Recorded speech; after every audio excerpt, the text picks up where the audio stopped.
at first.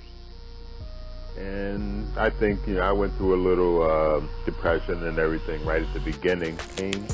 And it was going to be, no quarters asked, no quarters given. For 8 years, Jack Tatum gave no quarters.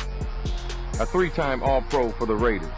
He was the most feared defensive back in the How good was Jack Tatum? That's the question everyone wants answered. But here's the thing that makes this story complicated. The man they called the Assassin has been kind of wiped from NFL history. Modern football remembers him differently. Safety rules changed because of him. Controversy follows his name. But if you ask the legends who actually played against him or coached him, you get a completely different answer. You get respect. You get awe. You get stories about a man who didn't just play football. He changed how people feared playing football. And that's the real story here. If you love these old school NFL stories, tap the height feature and give this video some hype as we get into what the legends actually said about Jack Tatum. Let's set the scene first. The 1970s. The NFL was different, way different. Rules were loose. Defensive backs could hit receivers all the way down the field. It was called bump and run, and the Oakland Raiders owned this style. Under coach John Madden and owner Al Davis, the Raiders weren't just a team. They were a culture. They were a gang. They had this mentality that said they didn't care what anyone thought. They called it Raiders versus the world, and they meant it. Jack Tatum walked into this world as a first-round pick from Ohio State. He was the free safety. He was the enforcer. He was part of a secondary they called the Soul Patrol. His job wasn't just to stop plays. His job was to make sure receivers never wanted to come back over the middle again. Now let's talk about who said what about Tatum. And here's where it gets interesting. We're going to go backwards through the legends, starting with the guy who was so scared he couldn't even sleep before a game. Number 5, Frank Pitts. Pitts was a wide receiver. He played against Tatum. But here's the thing. The best moment of Pitts' career, according to him, was when he got traded to the Raiders. Why? Because he didn't have to face Tatum anymore. Let's hear what Pitts said about this. The best thing about being traded to the Raiders was that I didn't have to worry about Jack Tatum leveling me anymore. I could finally sleep the night before a game. Think about that. Tatum's reputation was so heavy that a receiver couldn't sleep,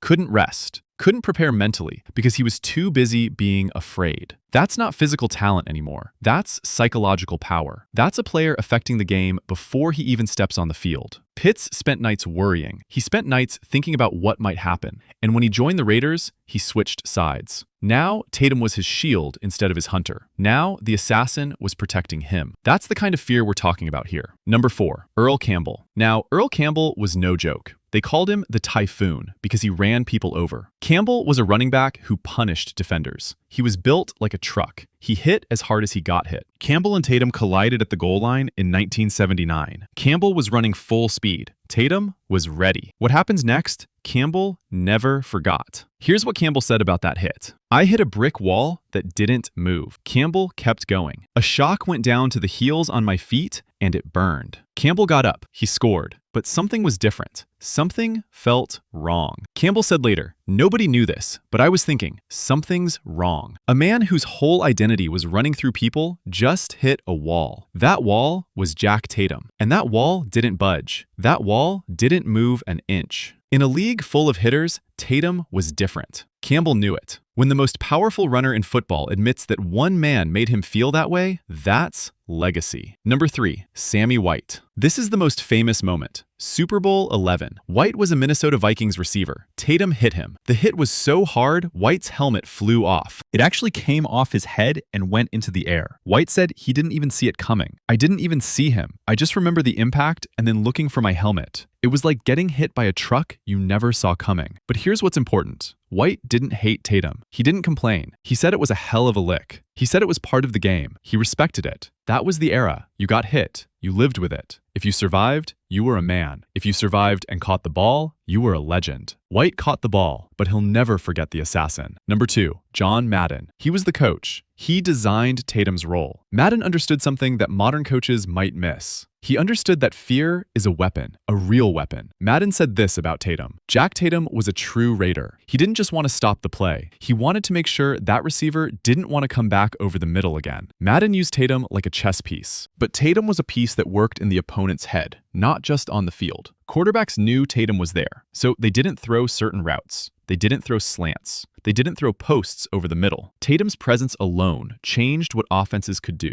Madden said Tatum's reputation acted as a coverage. Think about that. A player can defend without even being in coverage, just by existing, just by being known. That's what Madden understood. Number 1, Ronnie Lott. Lott is maybe the most important voice here. Lott became the next generation's Tatum. He modeled his entire career after Tatum. Lott was explicit about this. He said, "Growing up, Tatum was my idol. I patterned my game after his. I wanted to strike that same kind of fear." Lott watched Tatum. Lott studied him. Lott decided that's how he wanted to play. Lott wanted receivers to think about the hit coming, not about catching the ball. Lott wanted that fear. Lott won 4 Super Bowls. He made 10 Pro Bowls. He's in the Hall of Fame, and he says Tatum was his template. That's not luck. That's legacy being passed down. But here's what people miss about Tatum. They think he was just a hitter, just a violent guy. That's not the real story. Tatum was smart. He understood football. He could pick off passes like nobody else. One year, he got 7 interceptions. 7 as a safety. Madden said Tatum knew the X's and O's better than most players he coached. Tatum was reading offenses. He was positioning himself perfectly. Then he hit you. The hits weren't random. They were calculated. They were the result of intelligence combined with raw power. That combination is almost impossible to find. Tatum had it. Now, the modern game moved away from Tatum's style. Had to.